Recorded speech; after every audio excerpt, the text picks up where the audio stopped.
And a very good evening, ladies and gentlemen, both to our audience in the studio and those listening at home.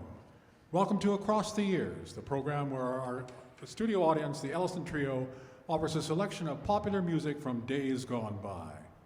This evening, they've decided to focus on the decade from 1900 to 1910.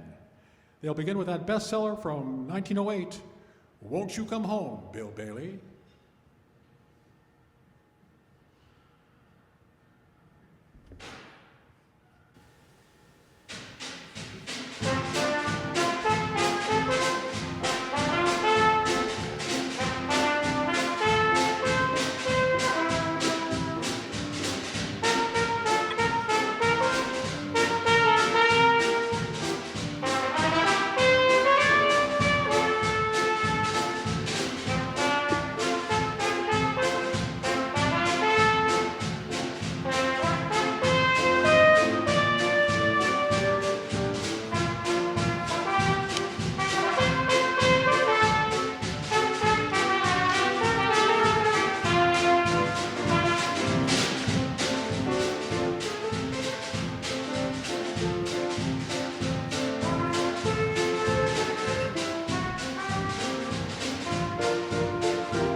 That was Won't You Come Home, Bill Bailey.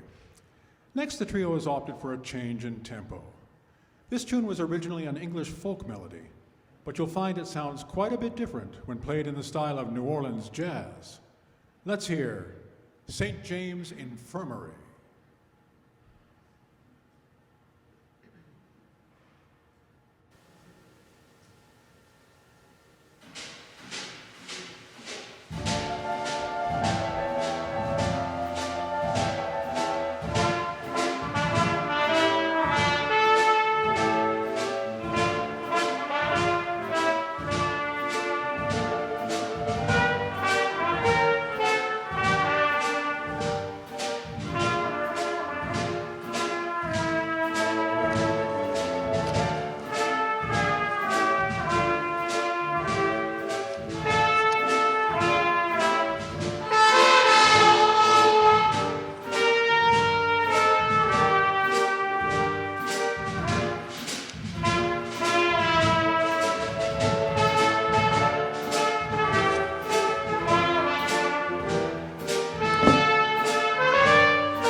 St. James Infirmary, ladies and gentlemen. Now to close out this episode of Across the Years, the trio will render their version of that famous standard from 1910, Alexander's Ragtime Band.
And with that rousing performance of Alexander's Ragtime Band, we come to the end of this evening's program.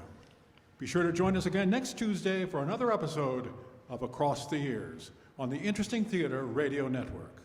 Till then, I'm your host, Mel Howard. Now stay tuned for the Elleston Liddell Adventure Hour, which follows a brief message from our sponsor. This year, the people of Crossways and Commons celebrated 31 years in this wonderful building, which rose phoenix-like from the ashes of the old Young United Church. As we're sure you know, there is a great need in this neighborhood, and we, the 7 groups that make up today's Crossways, are doing our best to meet it. Our mandate is a continuation of the work Young has been doing on this site since 1891, caring for people who might not otherwise be cared for, just seeing that the work gets done.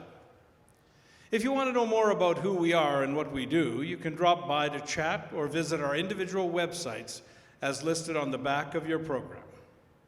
Young United Church is sponsoring this broadcast in support of Crossway's ongoing work in the West Broadway neighborhood, which is currently focused on helping provide support and food security for those in need. Every dollar helps, so please be generous. Thank you. And now, on the Interesting Theater Radio Network, it's the Elleston Liddell Adventure Hour.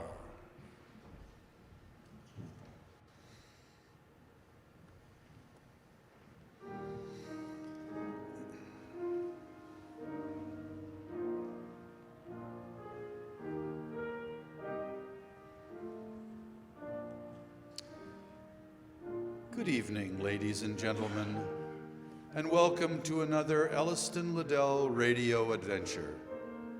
Once again, interesting theater whisks you back to the year 1908 at the height of Manitoba's first golden age, a time when people from around the world flocked to Winnipeg to experience what many regarded as a miracle. Somehow a modern metropolis had sprung up on one of the empire's remotest frontiers where, just decades earlier, there had been only windswept prairie.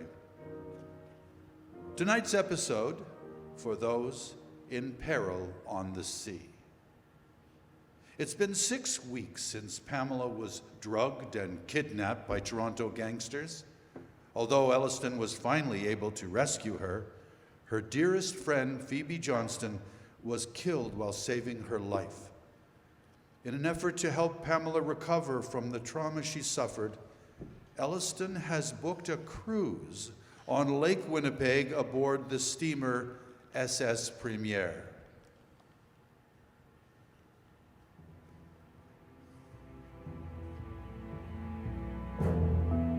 Unbeknownst to either of them, they're about to step into a plot that's already been 10 years in the making. There. That's all of them. Ain't nobody gonna find them here, are they? Well, are they, Owen? That's right. You can't hear me, can you? You're out there on the lake. I watched you float away, bobbing up and down, up and down. Serves you right. Said you knowed how to sail. Well, I guess you lied, Owen. I guess you lied. They told us the barometer was dropping, them dockhands at Grand Rapids. They told us. They said this boat ain't no good in a storm. Did you listen? No, Owen. But they knew. They knew. So now you're dead. And I'm... Where the hell did you take us to, Owen? Wait. Long Point. That's what you said. Long Point. That means map. Map? Where's the map? There. That way. Only 20 miles back to Grand Rapids, Owen. Oh, all right, 25. Ain't worth arguing about. We can walk that. We've done it afore. We can. But you ain't coming, are you? You ain't never coming. Bob.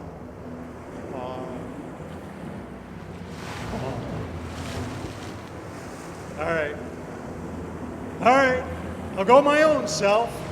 Sand's right smooth, boat's burned. It'll wash away. Nobody'll ever know we've been here. I can walk to Grand Rapids, get us another boat. A good boat this time, Owen. A real one. Then I'll sail back, dig it all up, and head for Winnipeg. We can split it and then... No. I guess you won't be needing your share now, will ya?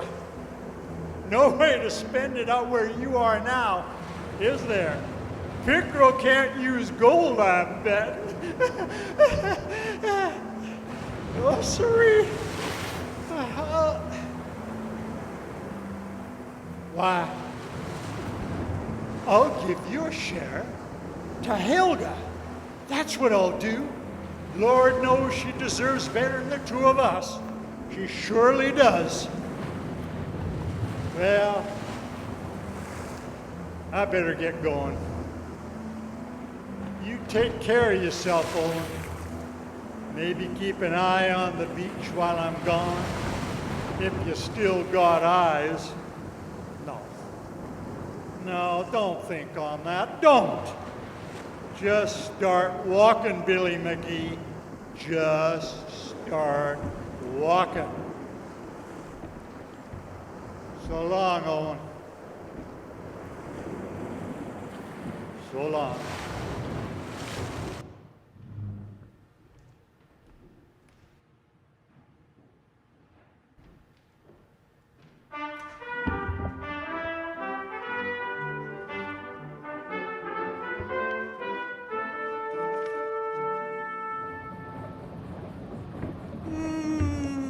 What? I asked you how you were feeling, my love. Oh, I must have dozed off. These deck chairs. Oh my, where are we? Deep in the Netley Marsh. Captain Stevens tells me we should pass into Lake Winnipeg within the hour. So lush. Are you sure we haven't been mysteriously transported to the jungles of Brazil? Reasonably sure. I understand the Amazon is somewhat wider than the Red. You still haven't answered my question. The gaps in my memory are becoming fewer, as Regina promised. Whatever the drug Mr. Crittenden was giving me during the kidnapping, its grasp is weakening at last. I still thank the good Lord daily that Phoebe found you in time. She saved me twice, Elleston, and paid with her life. That is something I wish I could forget. Courage, my love. The Phoebe I knew would demand you turn your gaze forward, not back. New acquaintances, new experiences. Hence the Amazon of the prairies? Why not? When it leads to one of the world's largest lakes. And we shall explore its every bay and island. Well, as much as we can see from the comfort of our deck chairs. Silly. Oh, thank you, Elleston. Time away, with nothing more pressing than watching the waves and choosing tonight's aperitif. Just the two of us. Pamela? Reverend Liddell. Oh, shh. Yes, Mr. Everett. Sorry, sir. Captain's compliments. If you're still interested in a tour of the Premier, he'd be pleased to guide you personally. Excellent. Very good, sir. If you'll follow me. With pleasure. Sleep well, my love.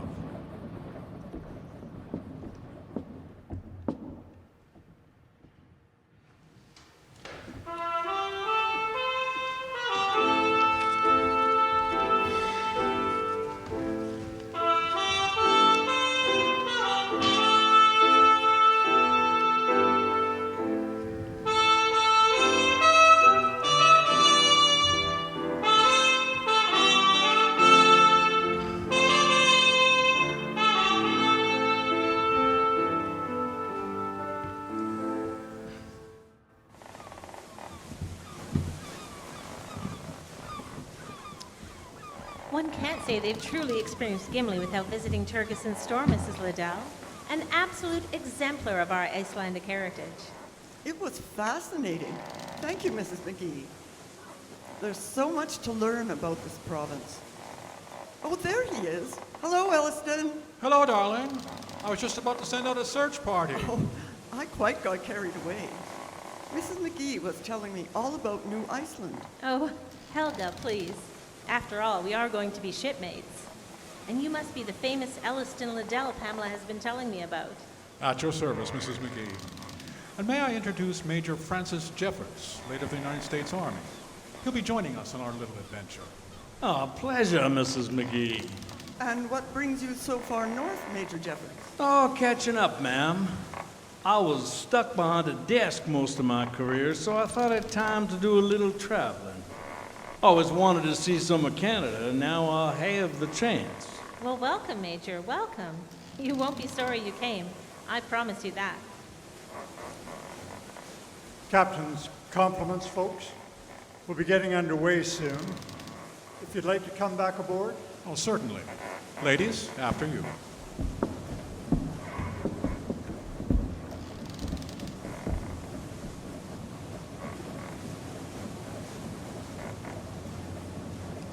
Let go fore and aft. Engine room. Engine room. All ahead slow, Mr. Cornish. All ahead slow, aye. All right, Mr. Everett, take us out. Aye, Captain. Engine room, all stop. All stop, aye. Thanks for the lift, Fred. What about giving up on you, Corporal? Unavoidably detained, Everett. Official business. Here, catch. Got it. Thanks, old boy. Bring us back in, Mr. Everett. No need, Captain. If you gentlemen will just... Oh, steady now. Ah, there you are. Appreciate it, old man. Corporal Ralph Cochran of the Royal Northwest Mounted Police. Elleston Liddell, and this is my wife, Pamela. Charmed, madam. The author, am I right?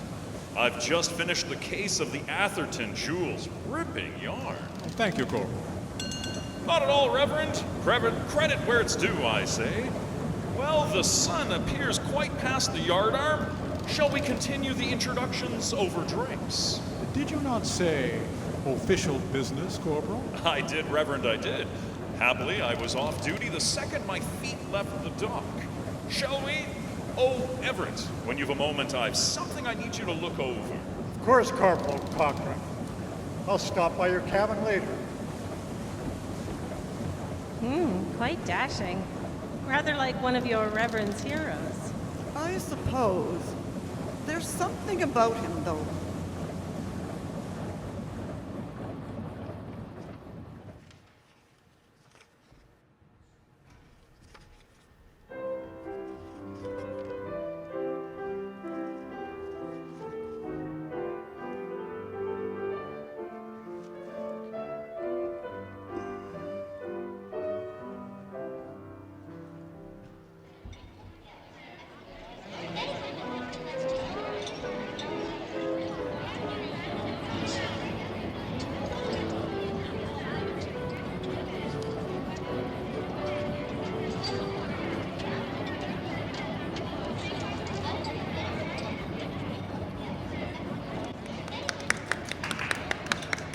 My Ralph, you're quite a dancer. Just one of my many talents, Helga.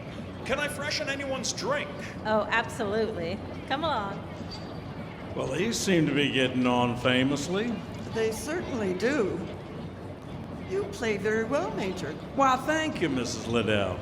I hated it when Mama insisted on lessons, but she was right as usual. I'm very popular at parties.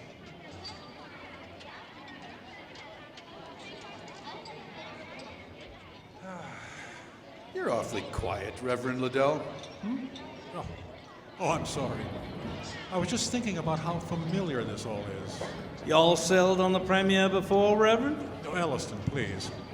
No, not on the premiere, but a ship very like her. Ah, South Africa. You served. A captain in the intelligence.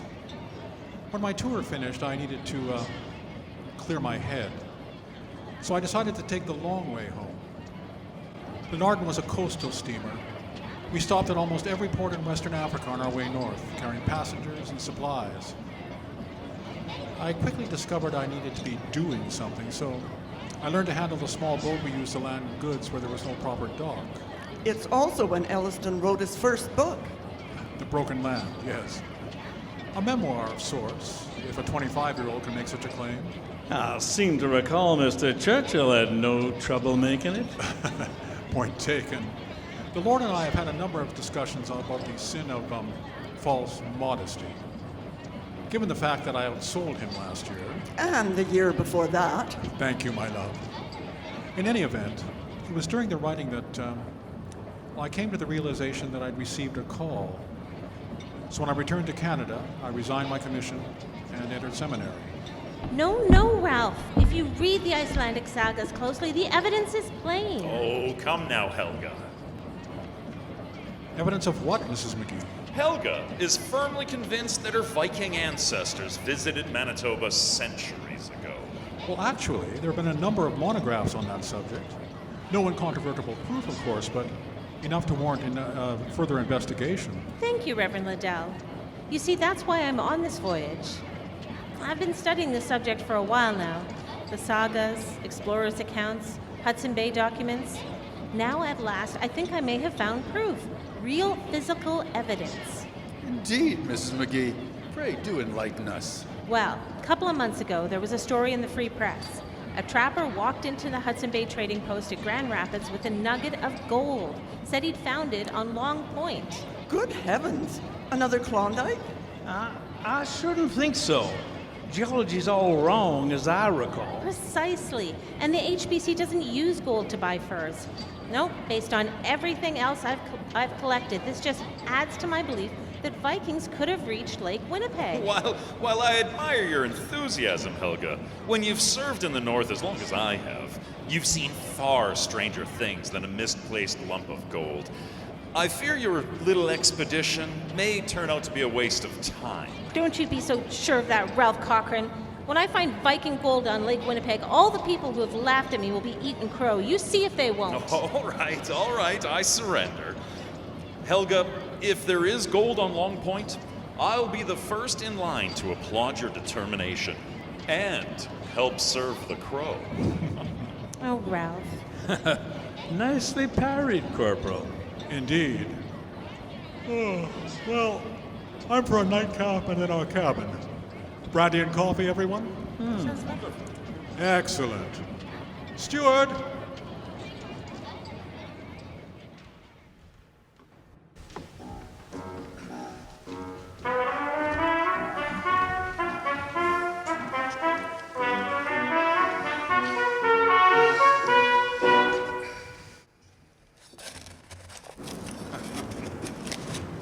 Well, boys, a good thing that trapper had so little imagination. I can't believe he didn't bother looking for any more. Of course, he don't know what we do. You sure you got it all, Jerome? Ah, oui, Albertine. That is the last of it. Monsieur Bell's metal detector, she is very thorough. Fine. So, what's the take, Mac? 47, 48, 49. 49 rough bars, say 500 ounces. And $32 an ounce. Boys, we are set for life. Better than running a saloon, no. Oh, easier than rolling drunks for a few grains of gold, that's for sure. For sure. All right. There. Of course it's in place. A little heavy, but worth it, eh? Oh, yes. Now help me get my dress back on. Mac, what time was the Alice Edwards coming back to pick us up? Should be here. Hey, there she is. Just coming round the headland. Lucky we was quick. Well, let's get our samples stowed like the good geologists we ain't. You sure you got enough rocks to prove this was a wild goose chase, Jerome? Ah, oui. Enough to complain about what fools the Department of the Interior are on the way back to Winnipeg. All right. Ready? Ahoy there! Alice Edwards! I know we're early, Mr. Abernathy. You folks done what you come to do? Indeed, Mr. Phillips. Indeed. All right.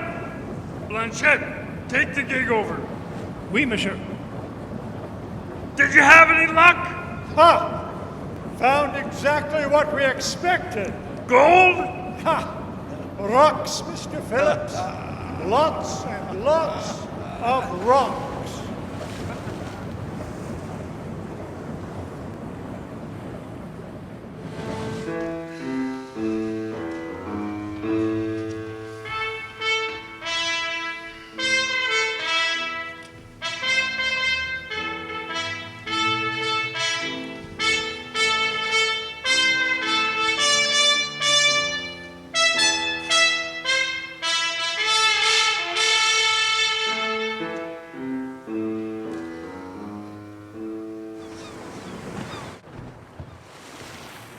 All right, start unloading the supplies. I want to be underway in, let's see, 3 hours. Hi, Captain. Rougeau, Klimke, get those crates down on the dock. Look lively. Well, Captain, what do you recommend here in Hecla? Not much to do in 3 hours, Reverend Liddell. There's the fish plant, of course, but you've already seen a bigger one at Gimli. Your best bet is the lighthouse, I'd say. Y'all need a lighthouse out here? It's been all sunshine and pleasant breezes so far. Don't let a couple of nice days fool you, Major. Shallow waters and big storms can make it deadly out there. Gales pile up huge waves in almost no time at all.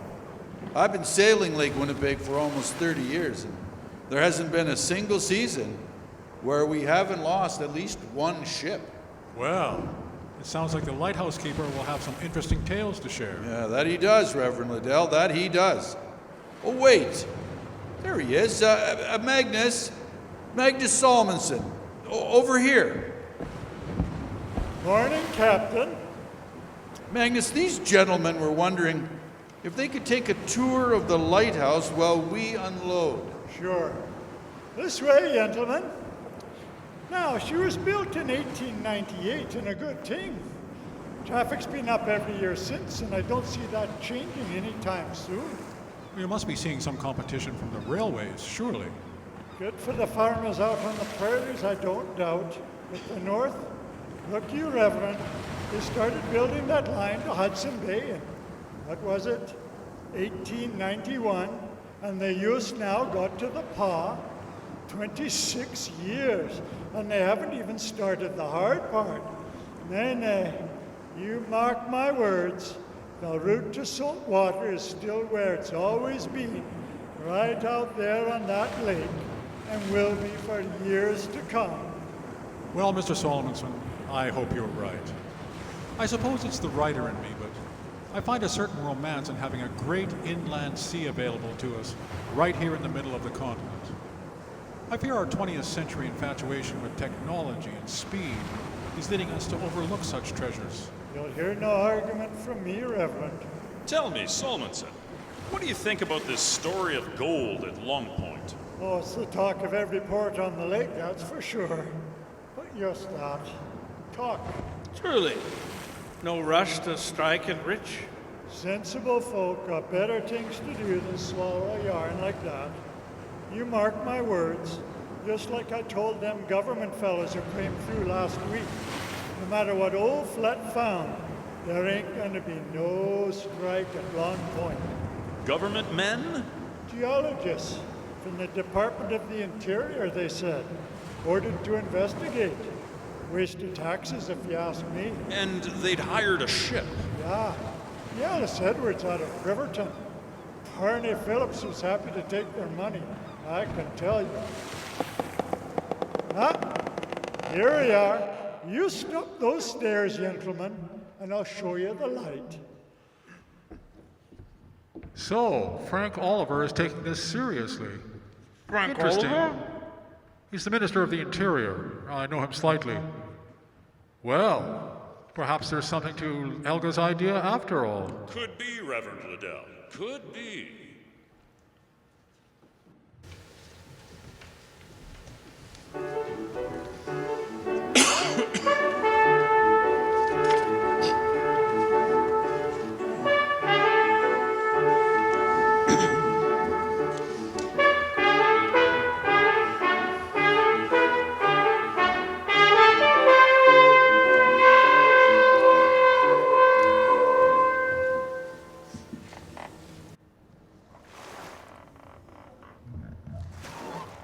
If you just give me your hand, Mrs. McGee. Now, carefully.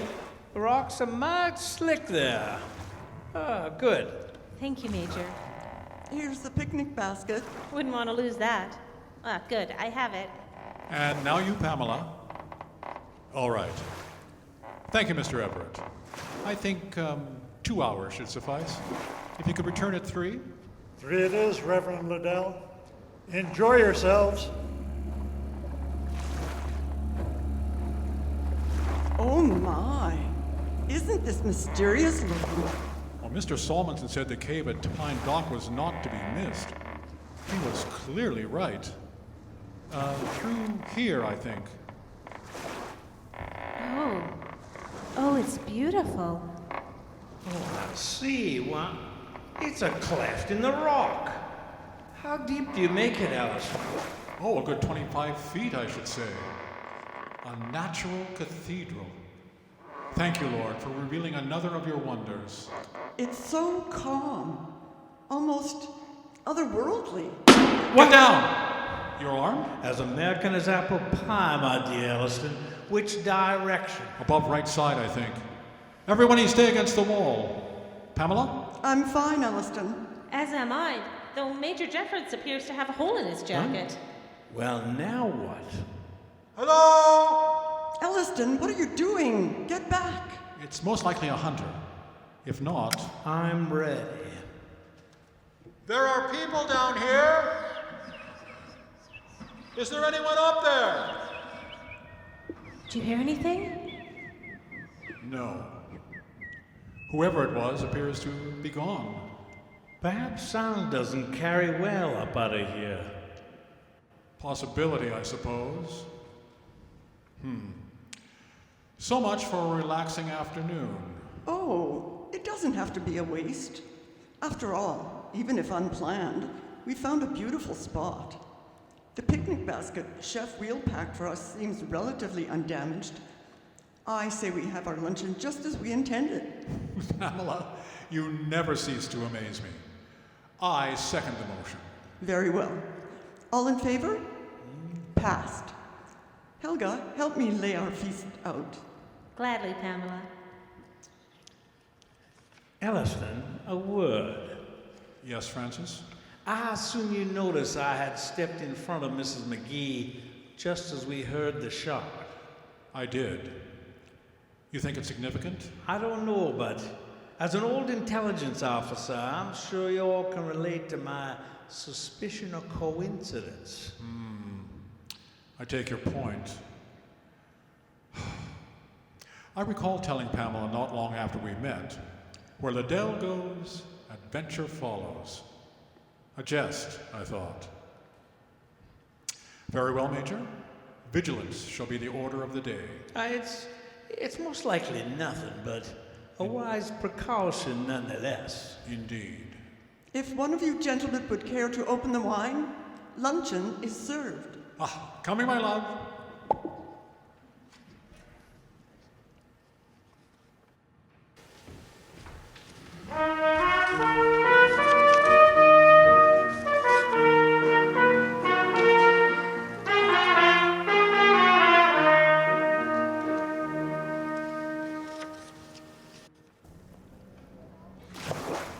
Ralph was really quite upset when I told him about the accident. Felt guilty he hadn't been there to protect me.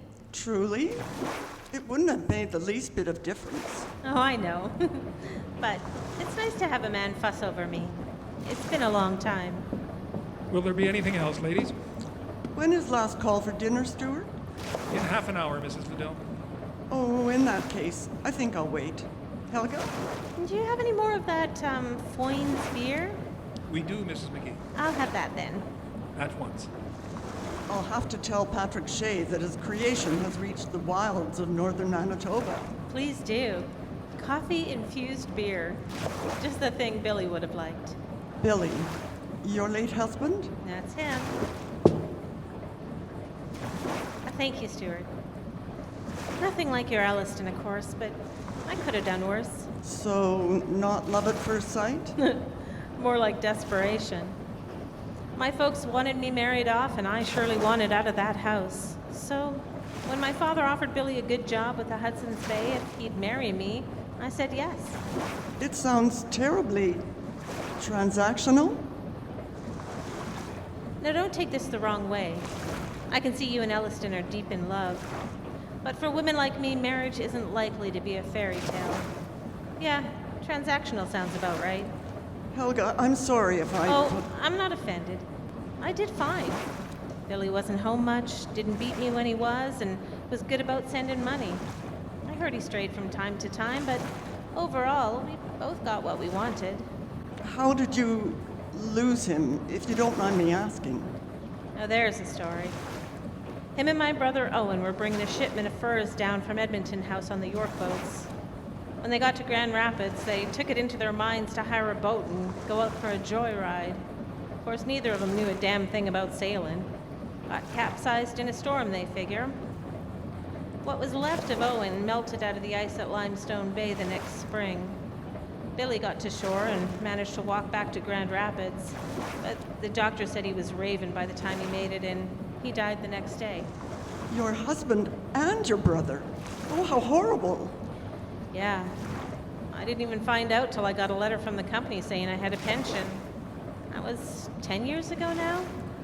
Lucky Gimli isn't an expensive place to live. I've done all right. Better than all right, Helga. People along the lake truly respect you. I could see it. And now, you may be on the verge of rewriting history. Oh, go on. You're making me blush.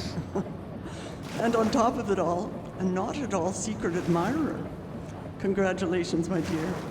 As long as we can avoid any more myopic hunters, you could return to Gimli both famous and engaged. Thank you, Pamela. I hope to Sif you're right. Sif? A Norse earth goddess. Or as I like to think of her, the patron saint of Viking gold.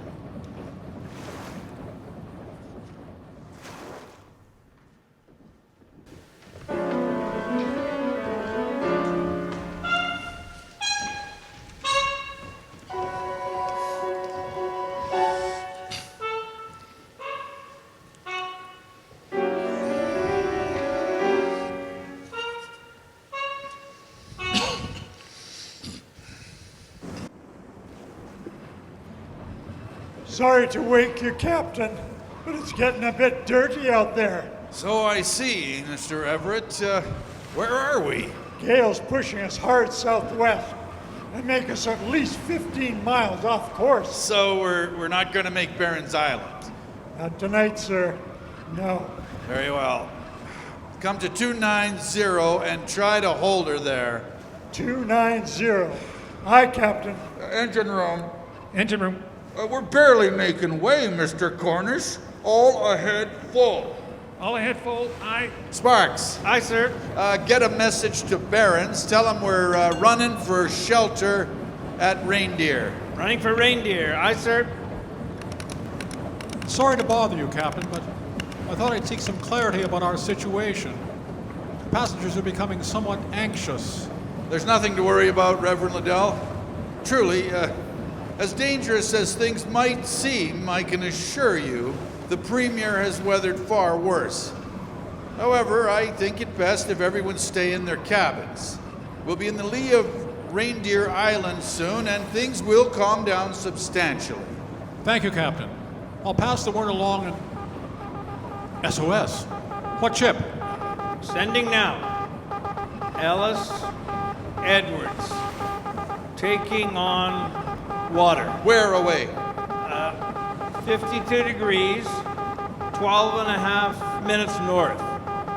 97 degrees, 32 minutes west. The chart, Mr. Everett? I make her southwest by south, about 3 miles away. Then we can reach her. Aye, Reverend, that we can. Mr. Everett. Aye, Captain. Come to 214. 214. Aye, Captain. Sparks. Send it, we're coming. We're making 8 knots with the wind at our backs. Call it 20 minutes, give or take. Ellis Edwards, SS Premier en route, 20 minutes to your location. Aye, Captain. Reverend Liddell, in these waves, getting their crew off will be somewhat trying. I'll need Mr. Everett on the bridge. Could you and Corporal Cochrane organize all the able-bodied men to stand by? My crew will be needing all the help they can get. Of course, Captain. Thank you. Mr. Stanley will show you where the rope lockers and grappling hooks are. All hands in life vests. It's going to be a long night.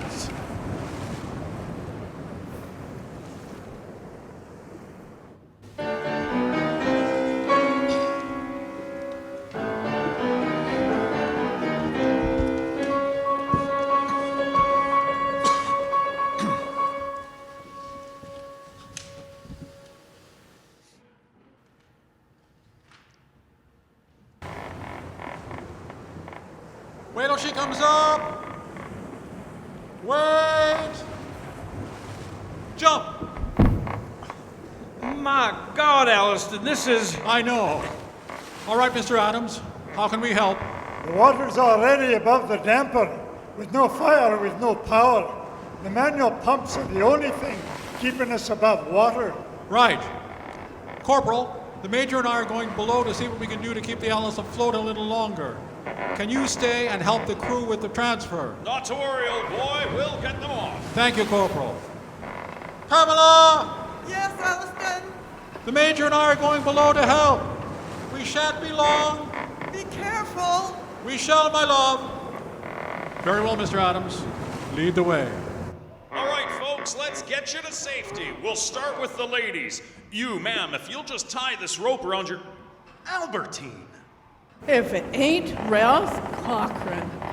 What the hell are you doing out here? I might ask you the same question. We'll have to catch up when this is over. All right, Stanley, she's secure. Now, Albertine, wait for the top of the next wave. See you on the other side, boys. And jump!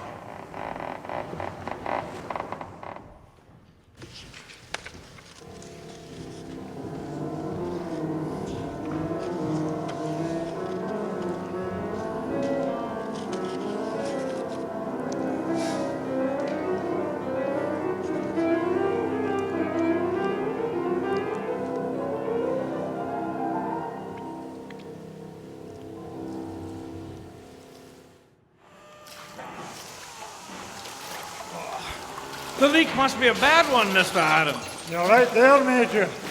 Haskins, Booth, the Premier's alongside. These gentlemen will take over the pumps till we have everyone off. We lost her, ain't we, Mr. Adams? Afraid so, son. Now get out of here while you still can. Radio. Come on, Charlie. I don't like much the look of that hull behind you, Francis. Banging against the Premier ain't helping. But we only need another 10 minutes or so. Keep pumping, gentlemen. What's that? Francis, the hull behind you. Look out! Oh! Elleston, are you all right? I can't see anything in this steam. The boiler's stove in. We've got to get out. Elleston! Here on the ladder. Give me your hand. Ah, got it. Jesus, the engine's gone out the bottom. The stack won't be far behind. Climb, men! Climb!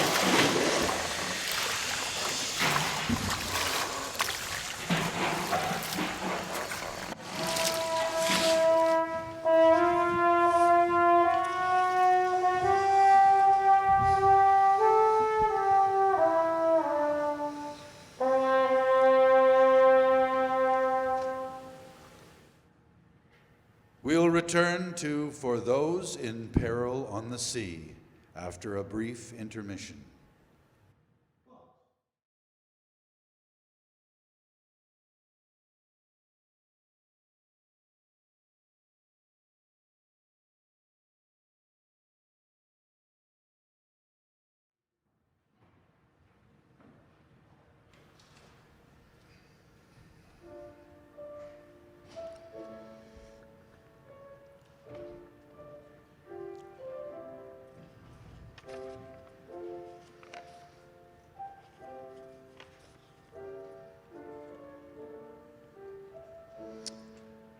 Welcome back.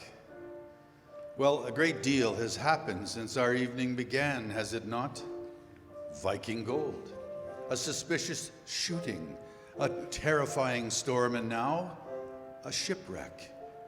It seems there is nowhere Elleston and Pamela can go where danger doesn't follow. This time, though, it's possible their luck may finally have run out. And now, Act 2 of For Those in Peril on the Sea, an Elleston Liddell radio adventure.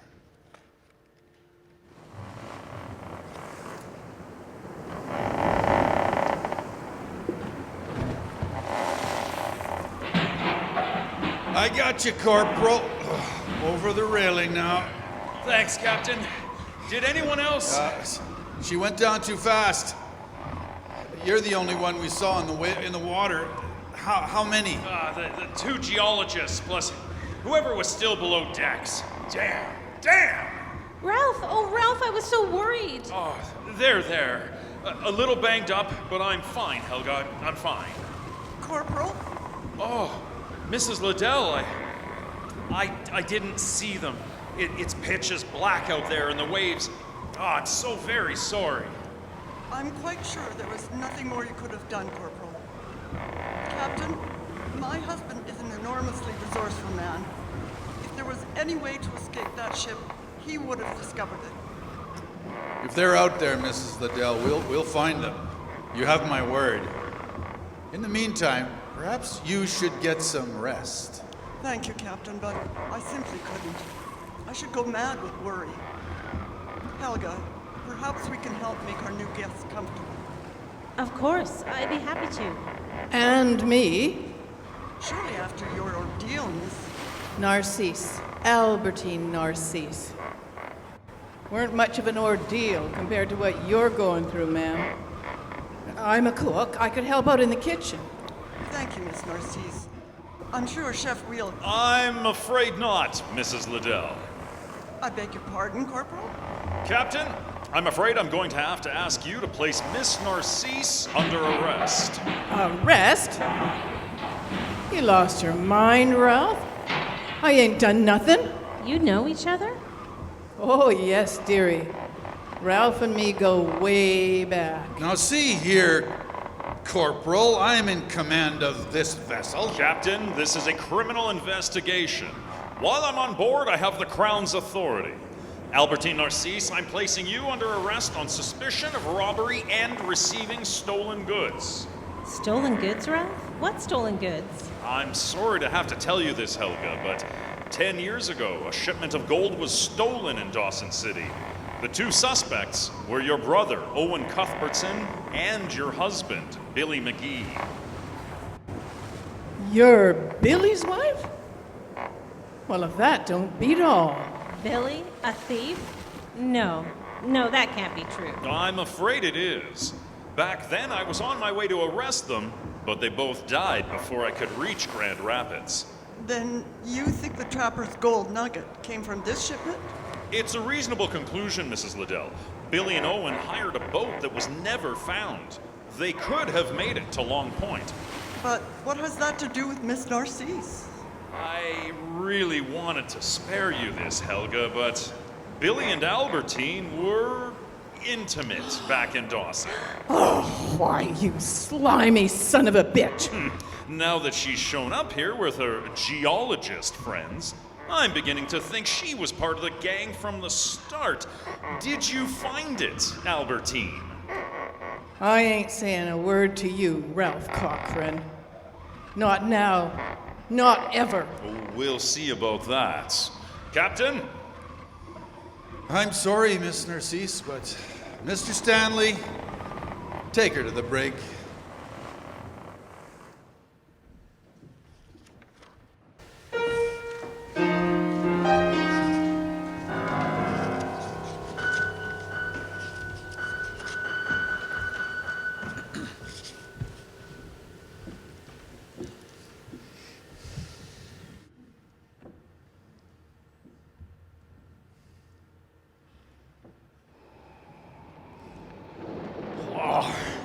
Is it my imagination or the waves getting a little lower? Well, the gale does seem to be diminishing somewhat, but we still have to keep the bow into the wind. Keep rowing, gentlemen. Damned if we weren't lucky to have you with us, Reverend Liddell. You're the only thing that kept us from meeting Davy Jones.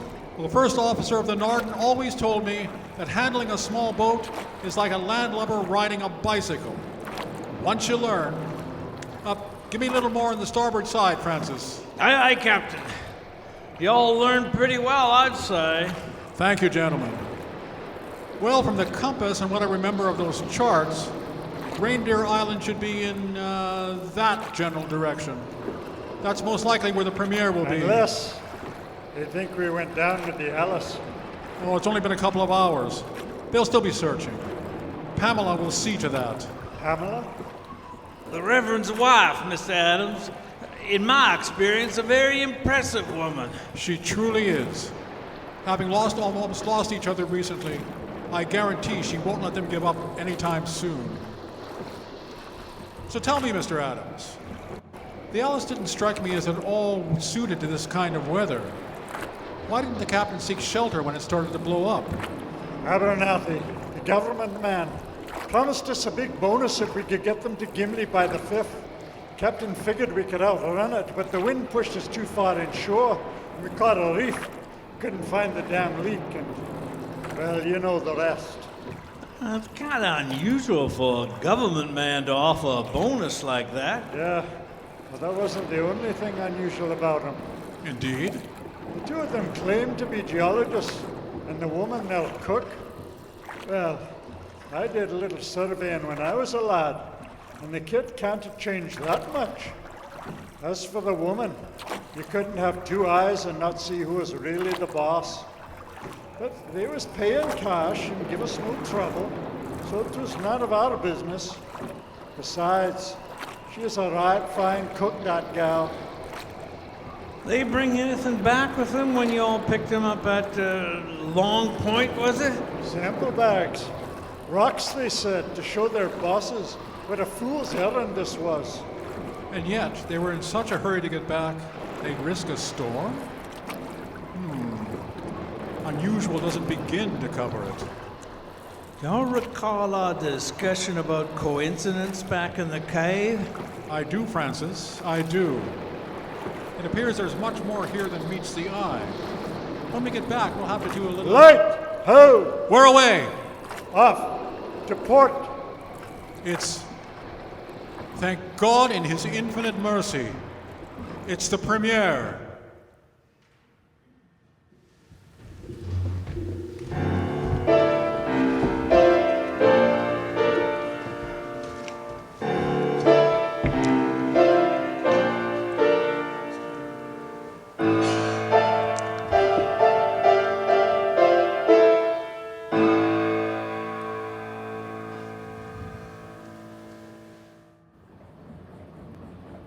Oh, Elleston, are you sure you're all right? Yes, my love.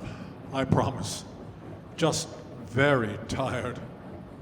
Though I'll admit, when the hull failed and we were almost trapped in the engine room, it truly seemed my time had come. Then we were in the water, and there was a lifeboat, floating free in front of us. Just another reminder not to presume to understand God's will. I knew you were alive. I knew it.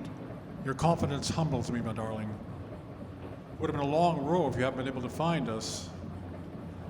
I understand there were casualties. Unfortunately, yes. Corporal Cochrane had gotten everyone off but himself and the two geologists. They were all thrown into the water when the Ellis sank so quickly. We saw the corporal almost immediately, but Mr. Abernathy and his colleague must have been trapped in the wreckage. I must get the particulars from Miss Narcisse so I can send our condolences to their families. I'm afraid that will have to wait. Corporal Cochrane has had her detained. Detained? Why? He seems to think she's part of a conspiracy to steal a shipment of gold. Mrs. McGee's Viking treasure? So it would seem. It was a decade ago, but prime suspects were Helga's late husband and her brother. Yet he suspects Miss Narcisse and not Mrs. McGee?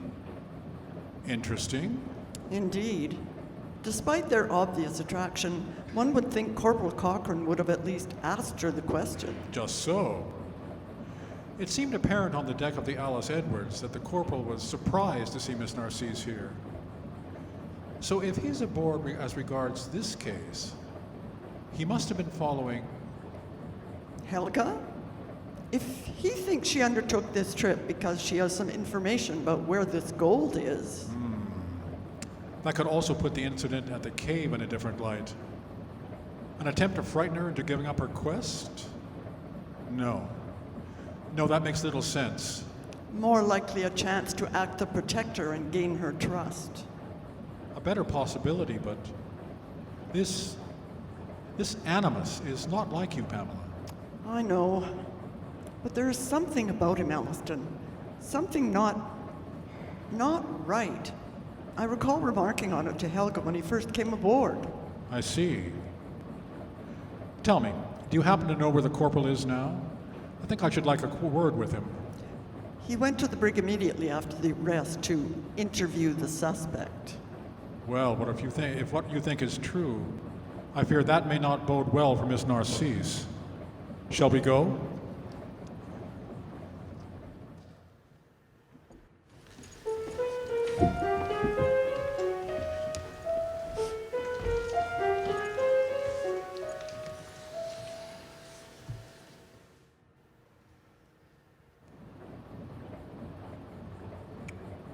Again, Everett. Once more, Albertine. Where is the gold? Having your bully boy work on me ain't gonna change the facts, Ralph. The government wanted to be ready if there was another gold rush. They sent Abernathy to look into it. He needed a cook. I needed a job. What happened to Abernathy, by the way? Oh! You're gonna regret that, Everett. Enough, Everett. See here, Albertine. I detest having to hurt you. I know you and your geologist friends found it. Just tell me where it is and we can forget this unpleasantness. That what this is, Ralph? Unpleasantness? From where I'm sitting feels more like a beating and a shakedown. Albertine. I have been trying to solve this case for 10 years. Now that I'm this close, surely you don't think I'm going to let you stop me. Come now. We had some good times in Dawson, didn't we?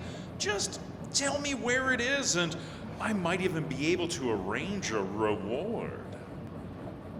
Ralph, you were a snake in Dawson, and you're still a snake. Oh! I told you before, no admittance during an interview. I suspect what's going on in here goes far beyond what normally constitutes an interview. Elleston. Oh, excellent. I wasn't informed you'd been rescued, old man. Seems Mrs. Liddell's faith in you was well placed. However, happy as I am to see you, I'm afraid I can't have civilians present while I'm questioning a suspect. And I suspect Commissioner Perry will be less than pleased with your approach to questioning when I contact him. I am quite sure the Commissioner will not appreciate your interference in police business, Reverend Liddell. I have no intention of interfering with your investigation, Corporal. If Miss Narcisse has committed a crime, she should certainly be brought to justice. However, I do insist that your work proceed in an open and civilized manner, an opinion shared by Captain Stevens. As Miss Narcisse poses no physical threat and is certainly not going to escape before we reach Grand Rapids, I strongly suggest you release her from her restraints and confine her to her cabin for the remainder of the voyage. You understand, Reverend Liddell. I will have no choice but to lodge a formal complaint regarding your behavior here. As is your right, sir. Mr. Everett, if you please. Go ahead, Everett. Albertine, were I you, I'd spend my time thinking very carefully about my situation. Very carefully. Oh, I will, Ralph. You can count on it. Oh, could I lean on you a bit, Mrs. Liddell? I'm feeling a mite unsteady. Certainly, Miss Narcisse. This way. Good day, Corporal. Damn!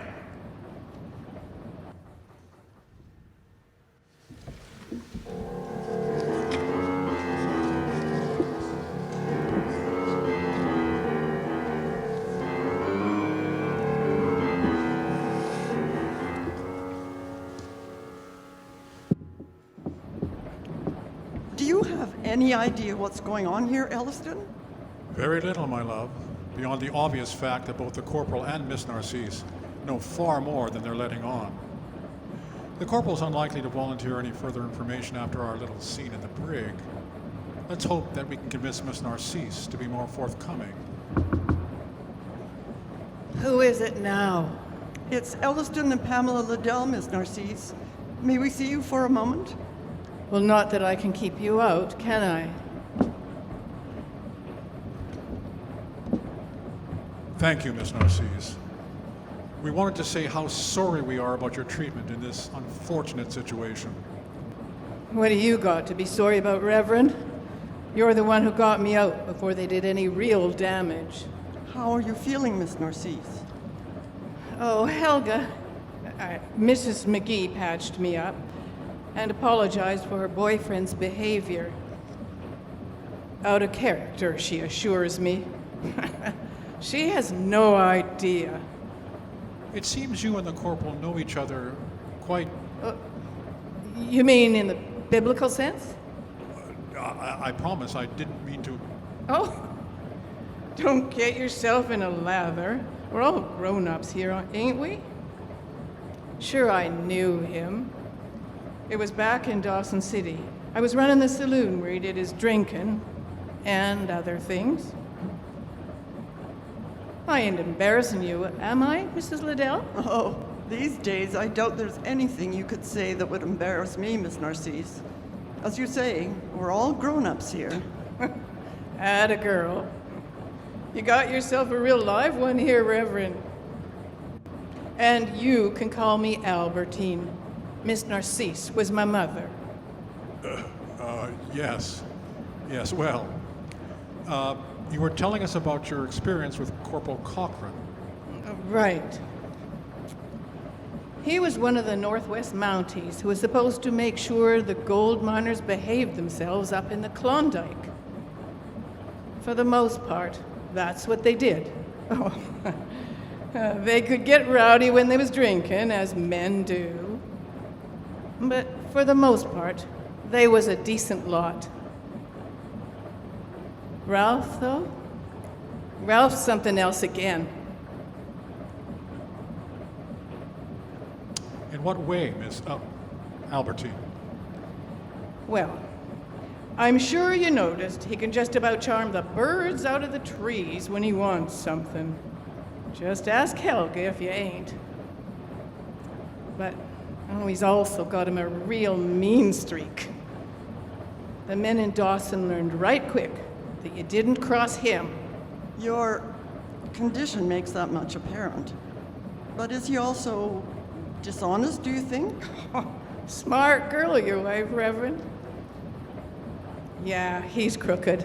Well, at least he was in Dawson. Nothing ever proved, of course, but pillow talk can be a mite more truthful than testimony, if you catch my drift.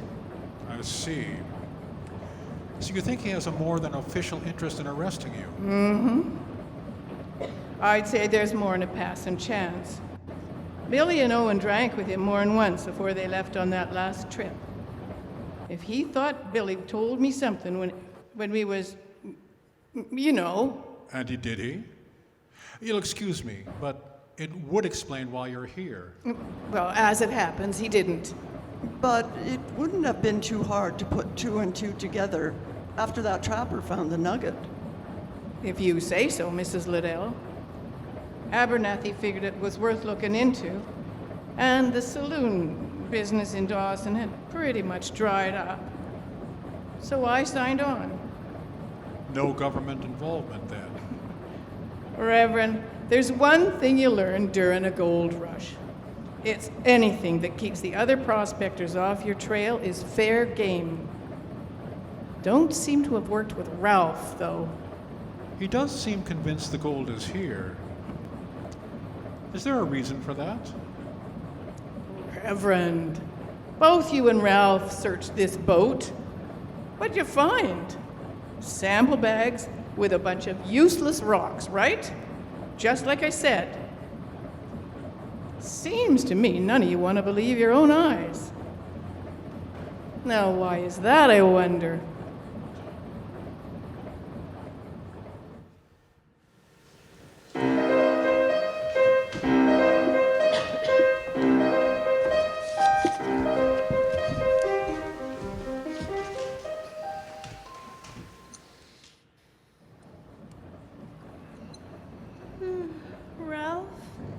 don't you come back to bed?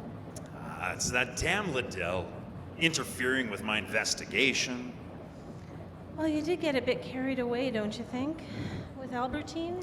Sadly, police work has always had an ugly side. Something a man who writes about crime should understand. Look, I'm sorry, Sugar. Perhaps I did go a bit too far. But then there's so much at stake. So much at stake? It's just police work, isn't it? It's not just police work. Look, I probably shouldn't be telling you this, Helga, but I've been a Mountie for 12 years, and this is the only case I haven't been able to crack. The only one.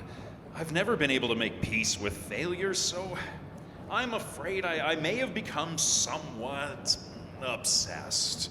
When I found Albertine was on the Alice Edwards, well, let's just say I'm not here in a totally official capacity. Ralph. I know Albertine, Helga. She has it. I know she does. But she's just not one to frighten easily. Not much is obvious. So, how will you get her to confess? Without that, seems to me you got nothing you could take to a judge. Yeah, you're right about that. With Liddell protecting her, I'll never be able to make my charges stick. After 10 years, I finally have her, and now she'll get away with it? Oh, no, that is not going to happen. She may walk free, but she is, by God, not going to have that gold. But how will you... You're gonna steal it? You can't steal something that's already stolen, Sugar. Think of it. It may not be your Viking treasure, but it's still worth thousands of dollars and completely untraceable. Why shouldn't I? Why shouldn't we? We? Helga, you don't think I'd leave you behind. Once we have it, we'll be set for the rest of our lives. Billy was going to cut you in. Do you think I would do any less for the woman I love? It was you? All in the past, my sweet. What matters now is our future. We just have to get Albertine to talk. So, one more time. How do you propose to do that? We need to get her away from the ship. And that, my love, is where you come in.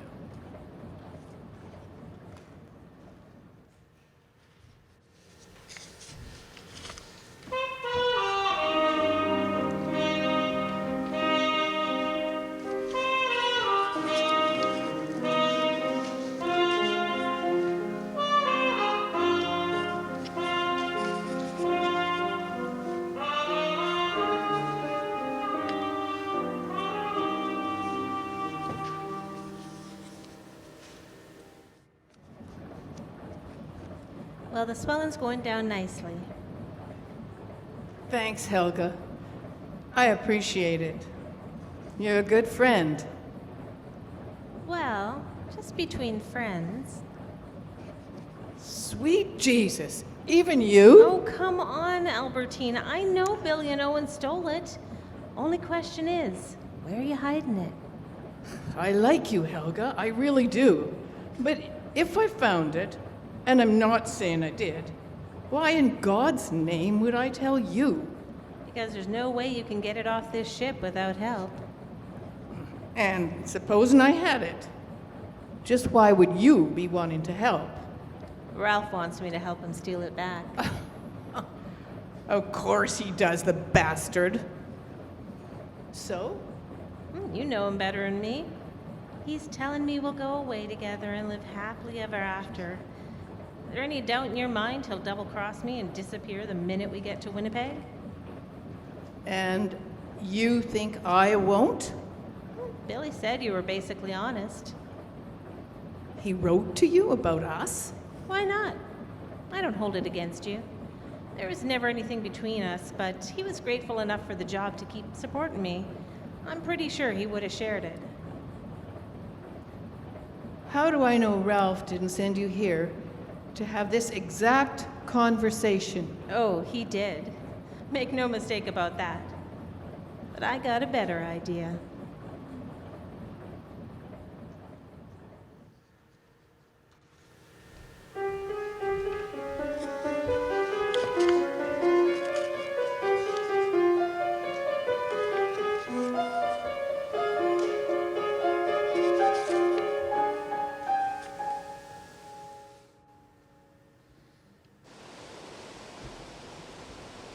Are you sure she'll be here, Helga? I'm going to look the fool if I let her out and then she ran. Where is she going to run to in Grand Rapids, Ralph?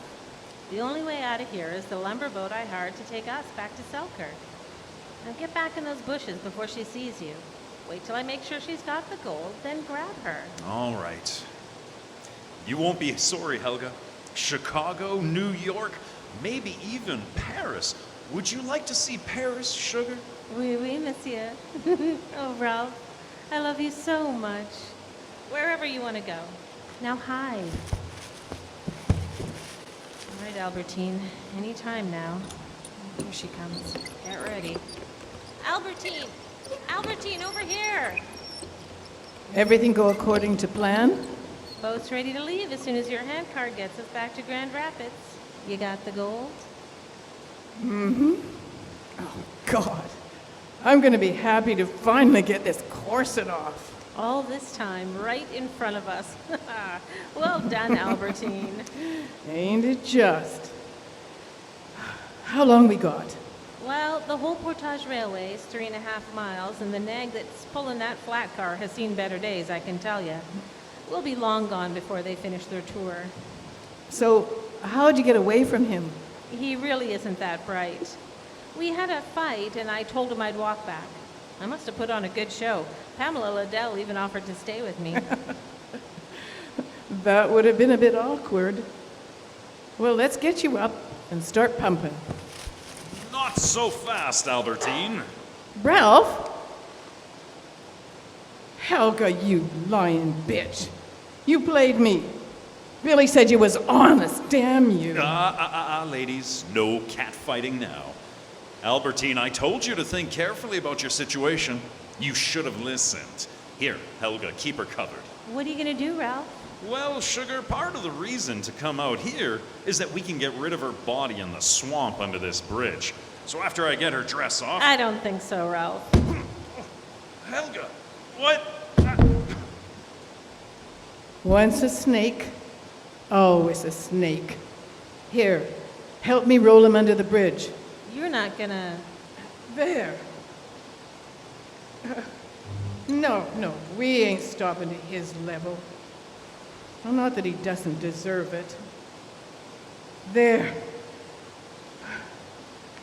All right, let's get up there and start pumping. By the time he wakes up, we want to be aboard the boat and on our way south. Amen to that. So long, Ralph.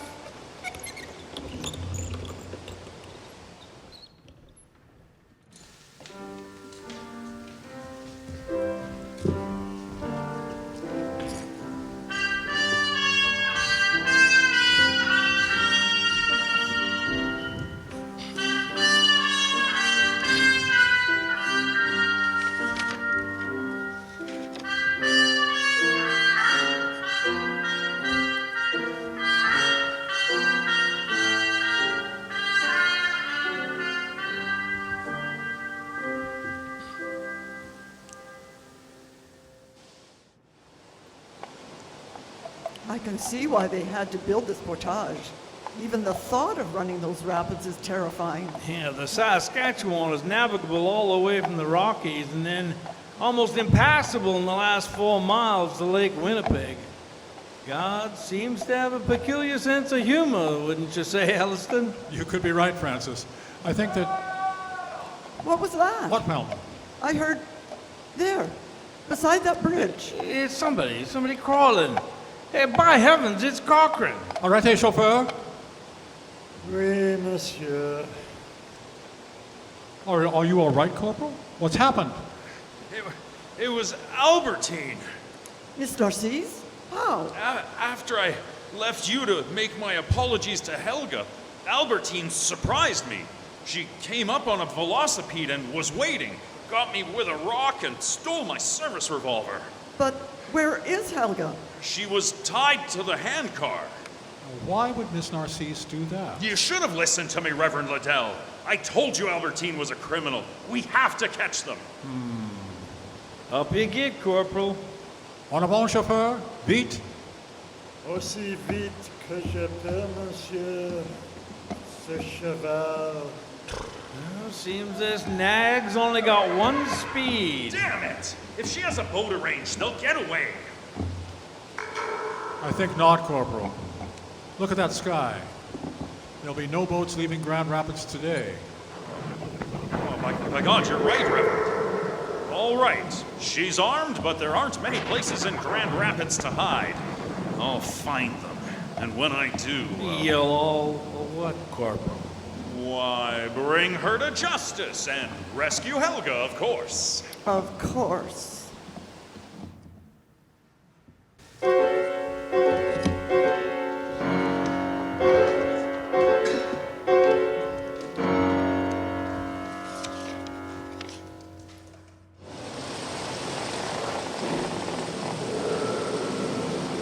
Well, what do we do now? The storm's letting up some. Captain Tyler should be able to cast off soon. We're running out of time, Helga. Oh, true, Albertine, very true. Ralph! Throw the pistol on the floor, Albertine, and kick it over to me. That's it. Well, don't the two of you look like drowned rats? Helga, why don't you help Albertine out of those wet clothes and then unlace that corset so she's more comfortable? Now, Helga. What are you gonna do, Ralph? Sadly, not nearly as much as I'd like. You lie to me, you suffer for it. Oh, remember that prospector, Albertine? Tompkins, I think his name was? How it took him 3 days to die after he fell on that pickaxe? Oh, tragic, really. We didn't do anything you weren't doing to us. The woman I love, you bastard. Just take the gold and leave us alone. Well, Sugar, you amuse me enough in bed that I might have considered keeping you alive for a while. But Albertine, oh, I can see she's regretting not killing me when she had the chance. After this, she wouldn't stop trying until one of us was dead. So I choose her. You, Sugar, you're just collateral damage, I'm afraid. All right, Cochrane, that's enough. It's over. I thought I'd lost you. Ah, well, you can't shoot me without harming the women, Major, so... Actually, it's Inspector. Elleston, do you have a clear shot? Yes, Francis. You have no chance, Mr. Cochrane. You would be very wise to put down the gun. Damn you, Liddell, damn you! On your face, Cochrane. Hands behind your back. Mister? Inspector? Inspector Francis Jeffords of the Royal Northwest Mounted Police at your service. Cochrane was dishonorably discharged from the force 3 years ago. So when we heard he was in Manitoba posing as a corporal, I decided to see what he was up to. Ah, there you are, Constable. You can take him away. Oh, and Constable, arrest Everett, the maid on the Premier as well. I'll be along with the paperwork directly. How did you find us? Well, there was only one boat at dock besides the Premier. Mr. Cochrane needed a way to escape with the gold as well, so it seemed the obvious choice. Yeah, Elleston was sure Cochrane would incriminate himself if we gave him the chance. He was right. I do regret the necessity of this little scenario. I hope you're not too unsettled. To be there when Ralph Cochrane was finally took down? Don't you worry none, Reverend. I wouldn't have missed this for the world.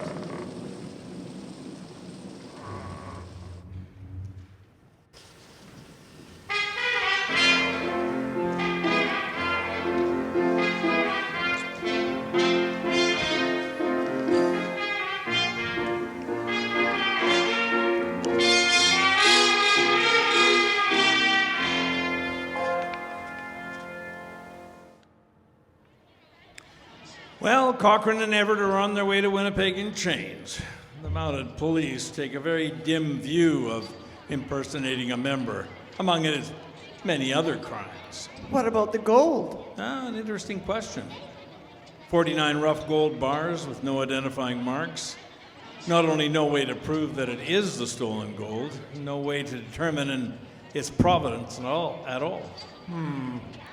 Well, there is the fact that McGee was a blacksmith. Suggestive, I'll agree, but hardly evidential. And then, of course, Albertine's expedition to find a rumored treasure was completely legal. quite, Miss Liddell.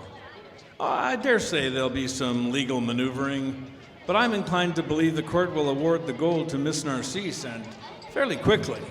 That will certainly be my recommendation. I'm right happy to hear you say that, Inspector. Ah, Miss Narcisse, Mrs. McGee, please join us. Thank you, Reverend Liddell. Well, I'm afraid you'll have to excuse me. My report on this case is turning into a bit of a tome. Elleston, ladies? How are you, Albertine? Your wounds look a little less angry. Better, thanks. Helga's proven a right, competent nurse. Lord knows she needs one. Not one for taking advice, our Albertine. Oh, gosh. So, assuming what Francis says comes to pass, have you given any thought to what you might do with your windfall, Miss Narcisse? A little. It's still hard to credit. Billy was making $400 a year before he died. Now we got 25 years' salary all at once. We? Then you're intending to stay together? Why not? We can both cook. With Albertine's business experience, we're thinking of opening a cafe in Winnipeg. Not as exciting as running a saloon during the gold rush, but I ain't getting any younger. Well, I can guarantee you'll be able to count us among your regular customers. Thank you, Reverend Liddell. Well, thank you both for everything. Oh, think nothing of it, Miss Narcisse. So, we'll see you both at dinner? Oh, you can count on that. There are still a bunch of recipes I intend to borrow from Chef Wheel. Now come along, Albertine. Some of those cuts still want looking at. How strange.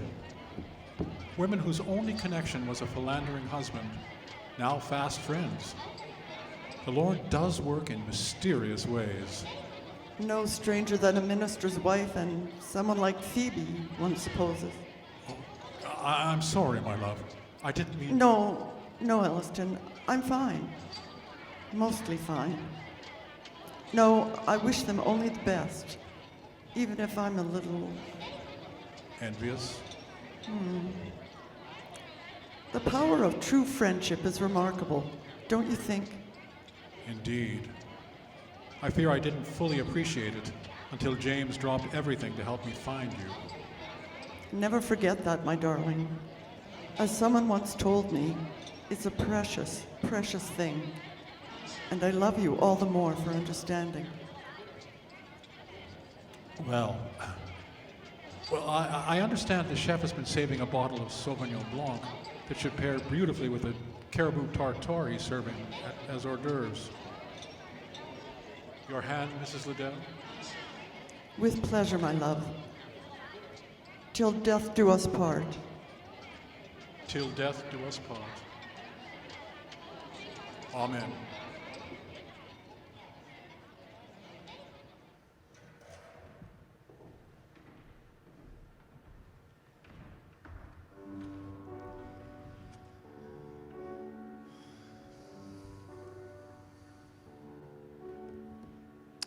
Tonight, interesting theater has brought you For Those in Peril on the Sea, an Elleston Liddell radio adventure by Tim Higgins. Featured in the cast were Barbara Best, the very evil Chris Castlake, the great Tim Higgins, his lovely wife Liz Higgins, the crazy John Cadell, the very talented Tim Stevenson, Jock Warner, Bob Wilkes,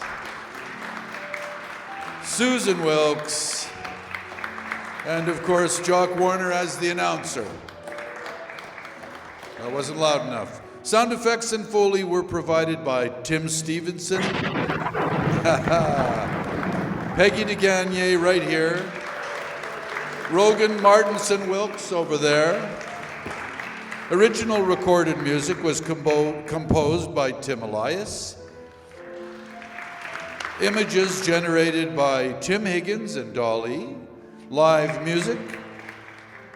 That's okay. Live music was arranged and performed by none other than the great Dorcas Windsor,